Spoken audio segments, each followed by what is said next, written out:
Every single day, you use money without even thinking about it. You buy breakfast on your way to work. You pay your electricity bill. You order food with your phone. You purchase clothes online. You pay for transportation. From the moment you wake up until the moment you go to sleep, money quietly controls almost every part of your life. Today, it seems impossible to imagine a world without it. But here's something extraordinary. For nearly all of human history, money simply didn't exist. There were no coins, no paper bills, no banks, no wallets, no ATMs, no credit cards, no online banking, no digital payments. And yet, people still survived. They raised families, built villages, created powerful kingdoms, traded across continents, and laid the foundation for the modern world.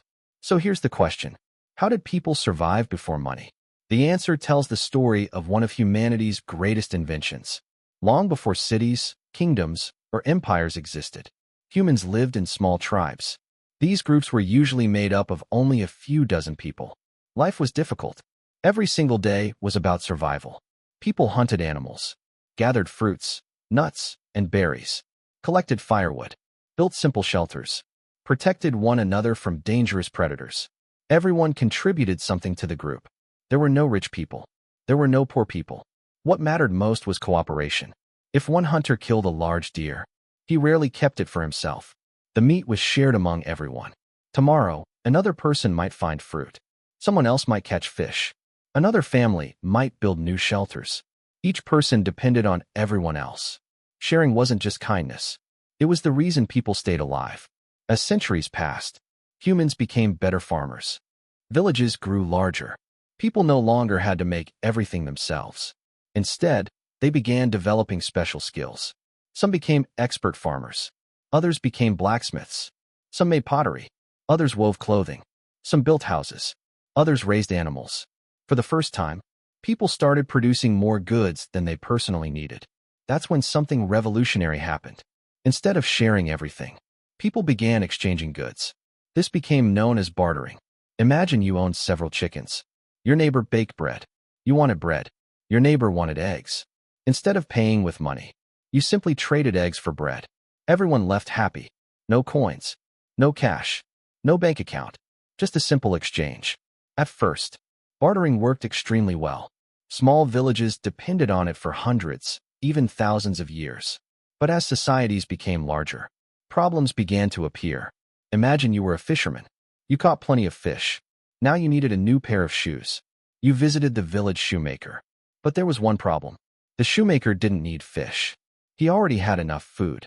Instead, he wanted wheat. Now your simple trade suddenly became much more complicated. First, you had to find a farmer willing to exchange wheat for your fish. Then you had to return to the shoemaker. Only then could you finally receive your shoes. This problem became known as the double coincidence of wants. Both people had to want exactly what the other person was offering at the same time. The larger civilizations became, the harder bartering became. People needed something easier, something everyone would accept. Across the world, different civilizations experimented with many different forms of payment. Some used shells, others used salt. In parts of Africa, people traded iron bars and copper.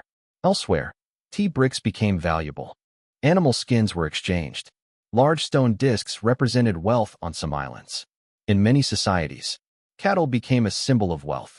In fact, owning cows was sometimes more important than owning land. These objects weren't money in the way we understand it today, but they shared one important idea. Everyone agreed they had value. That agreement changed everything. Eventually, people discovered that certain metals were perfect for trade. Gold and silver were rare. They didn't rust. They lasted for generations. They could be melted into different shapes. Most importantly, almost everyone wanted them. Around 600 BC, in the ancient kingdom of Lydia, located in what is now modern-day Turkey, the world's first widely recognized metal coins were created. Each coin had a fixed value. For the first time, people no longer needed to find someone who wanted exactly what they were selling. A farmer could sell grain for coins, then use those same coins days later to buy clothes, or tools, or animals. Trade became faster. Markets grew larger. Businesses expanded.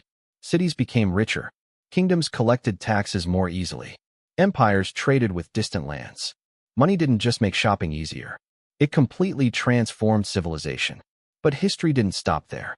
Carrying large bags of gold or silver was dangerous. Thieves were everywhere. So banks began offering people a safer solution. Instead of carrying heavy coins, people could leave their valuables in secure buildings.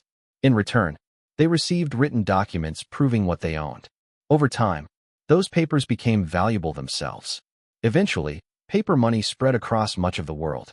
Centuries later, banks introduced checks, then credit cards, then debit cards, then online banking. Today, millions of people buy things without ever touching physical money. A single tap on a smartphone can send money across the planet in just a few seconds. It feels almost like magic. Yet despite thousands of years of progress, the purpose of money has never really changed. Money is simply a tool. It helps strangers exchange value quickly and fairly. Without money, modern supermarkets couldn't operate. International trade would become incredibly difficult. Factories would slow down. Global business would almost stop. But before all of that, human civilization survived because people trusted one another. They shared, they cooperated, they traded, and they slowly built the economic systems we still use today. So the next time you pay for your lunch, or tap your phone to buy something online, take a moment to think about the millions of people who lived before coins, banks, and credit cards ever existed. Their simple trades, their trust, and their cooperation created the foundation of the global economy that connects billions of people today. And it all began in a world where money didn't exist.